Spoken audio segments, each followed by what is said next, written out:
자, 여러분 2016년도 운동역학 기출문제를 풀어보도록 하겠습니다. 늘 주의해야 될 거는 좀 편안한 마음으로 볼 수 있도록, 그러니까 이 편안한 마음이 있어야 자기가 의도한 대로 답을 할 수가 있겠죠. 그래서 그 대응 중요하고, 여러분에게 지금부터 20분 시간 드릴 거예요. 그 시간이 충분할 수도 있고 모자랄 수도 있어요. 물론 모자라면 조금 더 하세요. 괜찮아요. 일단 기본적으로 20분을 드릴게요. 지금부터 주변을 정갈히 하시고. 자, 시작. 자, 20분이 지났어요. 어때요? 물론 뭐 좀 더 지난 분도 있을 수 있고요. 20분이 채 지나지 않은 경우도 있을 수 있겠죠. 교재 473쪽입니다. 473쪽 운동역학. 학문 영역에 대한 설명으로 옳지 않은 거 가볼게요. 정역학. 인체 측정학적 요인을 연구하지 않죠. 정역학은 뭔가 정지 상태거나 뭐 어떤 일정한 상태 이런 거예요. 동역학은 가속의 영향을 받는 시스템. 운동학은 공간이나 시간을 고려하여 움직임을 기술하는 것. 운동역학은 힘의 작용을 연구하는 것. 이렇게 나오죠. 1번 되겠고요. 자, 답지를 볼게요. 경기력 및 운동기술의 향상, 스포츠 현장에서 상해 예방, 경기력 향상을 위한 운동장비 개발, 스포츠 선수의 심리 조절. 이거 1, 2, 4번은 비슷한 얘기인데 3번 생뚱맞는 얘기죠. 3번은 뭔지 모르겠지만 3번이 답일 거예요. 질문 볼게요. 운동역학의 주요 연구 목적. 맞아요. 3번은 그러면 심리학이라고 볼 수가 있겠지요. 팔굽관절을 축으로 시행하는 암컬은 어떻게 이루어지냐 이런 거죠. 벌림과 모음, 내전과 외전, 뒤돌림과 돌림, 회선과 회전, 손바닥 안쪽 돌림과 뭐 다 어려운 말들인데 우리 팔꿈치 관절이니까 굴곡과 신전 해결할 수 있어요. 4번 키네매틱스, 운동학적 분석의 예, 움직임과 관련된 거죠. 테니스 포핸드 스트로크에서 그립 압력의 크기를 측정한다. 이건 힘이죠, 힘. 스쿼트 동작의 대퇴사두근의 근활성도를 측정한다. 근육의 활성도. 축구 헤딩 시 착지 및 무릎 관절의 모멘트를 계산한다. 골프 드라이버 스윙 시 클럽 헤드의 최대 속도를 계산한다. 이거 여러분 좀 어렵죠? 어려울 것 같아요. 운동학적 분석의 예로 옳은 것은 무엇이냐? 스쿼트 동작에서 대퇴사두근의 근활성도를 측정한다. 이것도 운동학에서 쓰긴 쓸 텐데, 축구 헤딩 후 착지 시 무릎 관절의 모멘트를 계산하는 거, 뭐 쓸 수는 있는데, 모멘트는 이건 힘이잖아요, 힘. 그리고 운동학은 운동을 기술하는 거니까, 여기서 근활성도, 자 1번에 그립 프레셔, 힘 얘기하고 있는 거고요. 그 다음에 이번에 스쿼트의 근활성도는 결국은 근력과 관련된 거고요. 3번에 무릎 관절의 관절 모멘트 역시 회전 운동에서의 힘 얘기하고 있는 거고요. 그 다음에 4번에 골프 스윙, 드라이버 스윙 시 클럽 헤드의 최대 속도는 힘은 아니죠. 그래서 이거 여러분 저기 4번으로 체크해야 될 것 같은데 여러분 틀릴 수 있을 것 같아요. 틀릴 수 있을 것 같으니 이런 거는 그냥 가볍게 스트레스 받지 말고 틀려도 돼요. 5번 운동 역학적 분석의 예로 옳은 것은 운동 역학적, 이건 힘이 있어야겠죠. 역학이니까. 다행이네요. 4번하고 5번이 이어져 나왔으니까 두 개가 서로 반대인 것 같아요. 그래서 축구에서 드리블 하는 동안에 이동 거리를 측정해. 이거는 운동학이 되겠죠. 보행 시 지면 발력을 측정해. 이거 운동 역학이 되겠죠. 100m 달리기 시 신체 중심의 구간별 속도를 측정해요. 이거 운동하게 되겠죠. 멀리뛰기 발걸음 시 발목 관절의 각도를 측정해요. 네, 운동하게 되겠죠. 이렇게 해서 여러분이 4번, 5번을 동시에 맞거나 틀리거나 할 수 있겠네요. 2번. 6번 선운동에 해당하지 않는 거. 선운동, 직선운동, 곡선운동 뭐 이런 거였죠. 스키점프 구간에서 신체 운동의 비행 구간, 스키점프 비행 구간에서 신체 무게중심의 이동 궤적. 이거 포물선 운동하죠. 곡선 운동이에요. 선수의 손을 떠난 투포 안의 질량 중심, 무게중심 같은 얘기죠. 투사 궤적. 이것도 포물선 운동, 곡선 운동. 100m 달리기 시 신체 중심, 무게중심의 이동 궤적. 이건 뭐 직선 운동 되겠죠. 대차 돌기 시 신체 중심의 이동 궤적은 회전 운동, 각 운동이 될 거예요. 각 운동에 대한 설명으로 옳은 것은 직선 경로로 움직이는 운동과 직선 운동이죠. 축을 중심으로 회전하는 운동이 복합된 운동의 형태는 복합 운동이라고 하고요. 물체나 신체를 구성하는 모든 질점의 경로가 평행하게 곡선을 이루는 것은 곡선 운동이고요. 선 운동에 포함돼요. 물체나 신체를 구성하는 모든 질점이 일정한 시간 동안 같은 거리, 같은 방향으로 움직이는 거 직선 운동이에요. 물체나 신체가 고정된 축을 중심으로 일정한 시간 동안 회전하는 운동의 형태는 바로 회전 운동, 각 운동이 되겠습니다. 경기력 향상을 위해서 무게중심을 효과적으로 활용하는 상황이 아닌 거. 높이뛰기 선수가 발을 효과적으로 넘기 위해 배면 뛰기 위해 기술을 구사한다. 무게중심 높이기 위한 거죠. 이거는 무게중심이 몸 밖에 나가 있어요. 레슬링 선수가 안정성 증가를 위해서 무게중심을 낮춰요. 그 다음에 크라우칭 스타트 시 빠른 출발을 위해서 무게중심을 높여야겠죠. 단거리 높여야 빨리 앞으로 고꾸라지면서 움직일 수가 있겠죠. 배구 스파이크 시 타점을 높이기 위해 무게중심을 높이죠. 무게중심이 높아져야 타점을 높일 수 있어요. 9번 시소의 중심으로부터 1.5m 지점에 무게가 500N인 사람이 앉아있다. 몸무게가 600N 반대편에 앉아 시소의 평형을 유지하기 위해서 시소의 중심으로부터 몇 지점에 앉아야 되는가. 자, 볼게요. 9번. 시소의 중심으로부터. 시소가 이렇게 있어. 그냥 균형을 잡았다고 했으니까 시소가 이렇게 있어. 이렇게 있고 여기는 500N의 사람이 있고 그냥 단위 없애고요.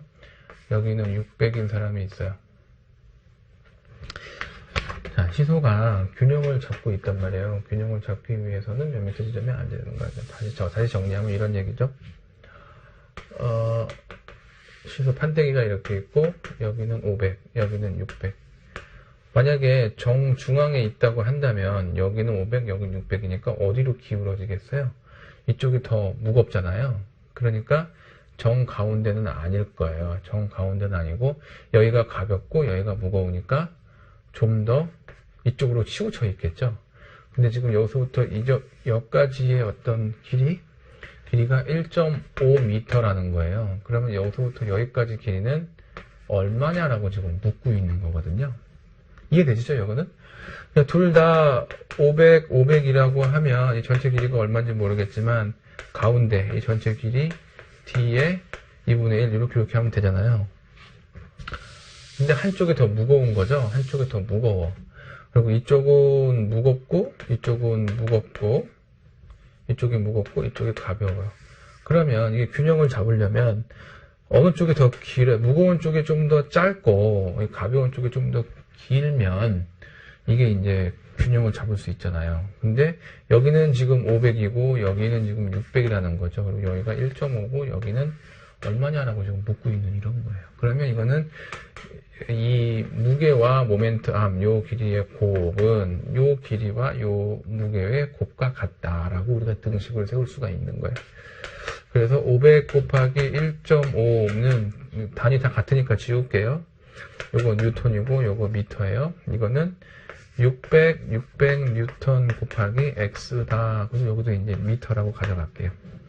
그러면 이렇게 지워놓고 이렇게 지워놓으면 내 공 2개 지우고 공 2개 지울 거예요.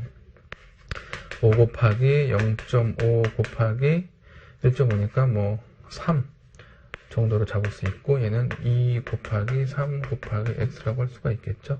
3 지워주면 요거 두 개 곱해서 둘로 나뉘어주면 x가 나오겠죠. x는 2분의 얼마예요?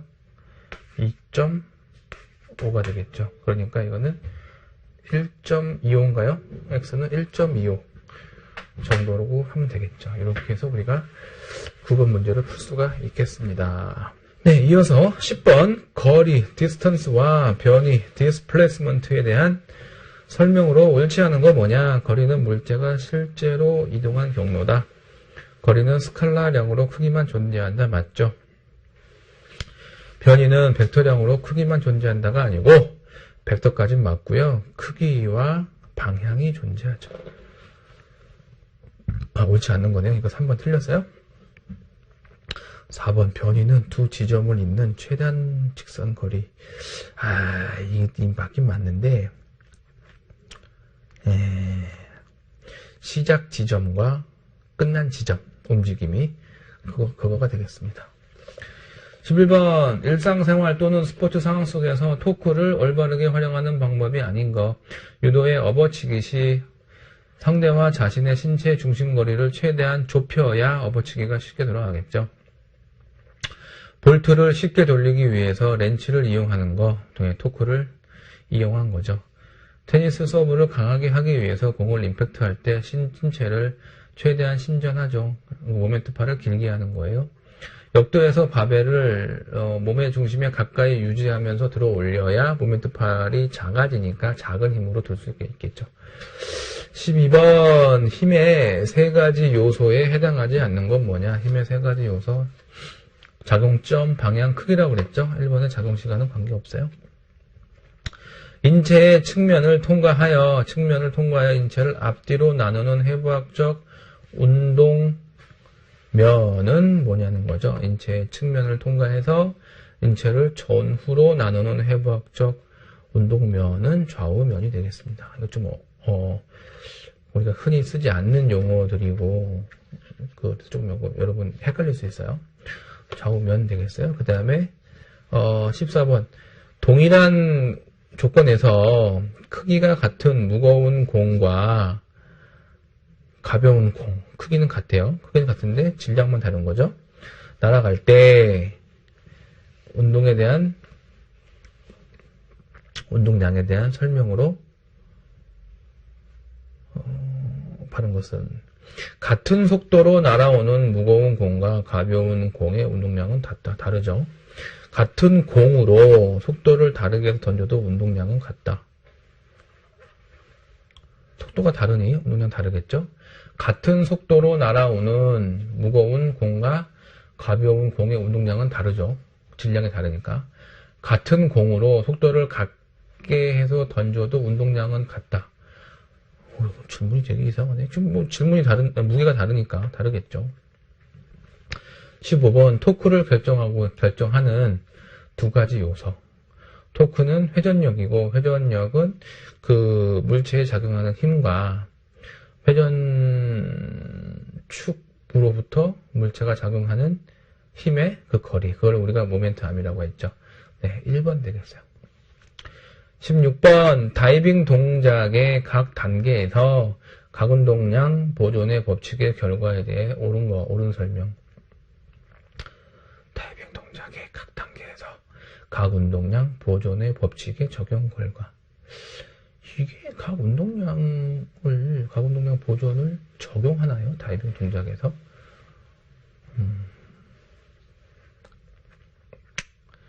도약 시 몸을 최대로 신전시켜 관성 모멘트를 최대로 신정시키면 관성 모멘트는 최대가 되겠죠. 커지는 거고요. 관성 모멘트를 증가한다. 공중 동작에서 몸을 최대로 굴곡시켜 관성 모멘트를 최소화하고 각속도를 크게 하겠죠. 공중 동작에서 몸을 최소로 굴곡시켜 관성 모멘트를 최소화하고 각속도를 크게 하겠죠. 입수 시 수면과 수직 방향으로 몸을 최대로 신전시켜 관성 모멘트를 최대화하고 각체화하죠. 네, 4번. 네, 다이브 동작을 설명한 거예요. 자, 역학적 일을 구하는 공식은 힘 곱하기 거리가 되겠죠. 일은 작용한 힘과 거리에 해당하는 건 없고 여기에는 변위만 나와 있네요. 17번. 역학적 에너지가 아닌 것은 운동 에너지와 위치 에너지 되겠어요. 그래서 2번 전기 에너지는 아닐 거고요. 영상 분석 장비로 산출할 수 있는 것은 뭐냐? 영상 분석 장치. 영상 분석 장치로 지면 달력의 수직 성분, 근력의 활성 시점, 압력 중심의 궤적, 가속도. 글쎄요, 이거는 뭐 하려고 마음 먹으면 영상 분석 장비와 약간의 플러그인들만 있으면 이거 다 가능할 것 같아요. 근력의 활성 시점도 뭐 근전도 같이 엮으면 될 것 같은데 영상 분석을 단순히 그냥 카메라라고만 얘기한 것 같아요. 느낌상. 카메라라고만 생각한다면 그래도 카메라 시간과 거리니까 시간 잴 수 있고 영상 분석에서 거리 구할 수 있으니 그냥 가속도, 속도의 변화량, 가속도 정도만 답으로 했을 것 같아요. 여기서는.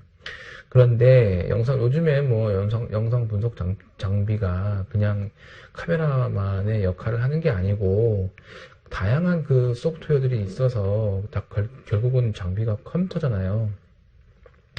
그걸 연결시키면 이거 뭐 다 살펴볼 수 있거든요. 수직 성분, 뭐 활성화 시점, 근력의 활성 시점 이런 거는 사실 전기 자극하고 연결시켜야겠죠.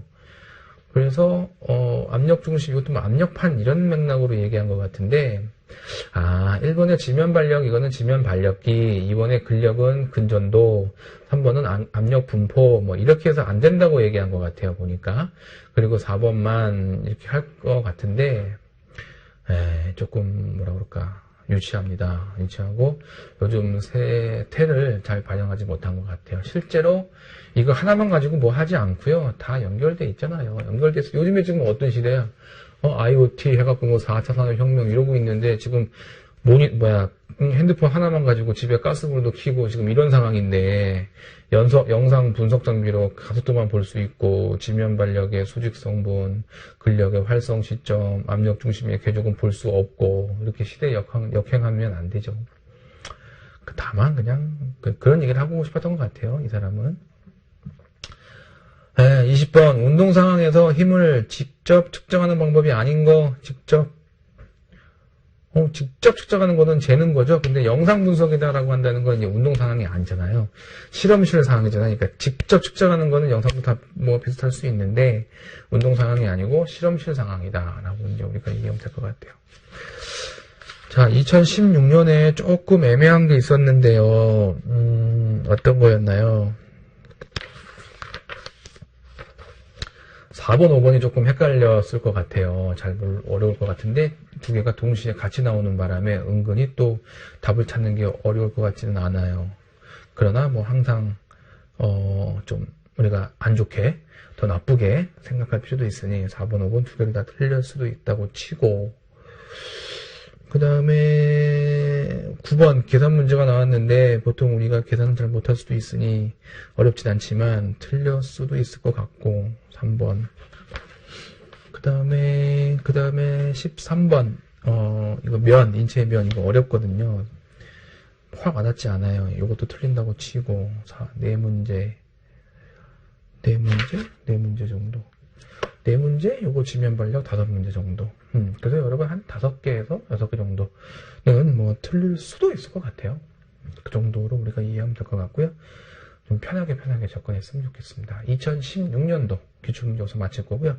다음 시간에 2017년도 기출문제 할 거예요. 그때 마지막 문제니까 최대의 또 어떤 노력을 경주할 수 있도록 할게요. 감사합니다.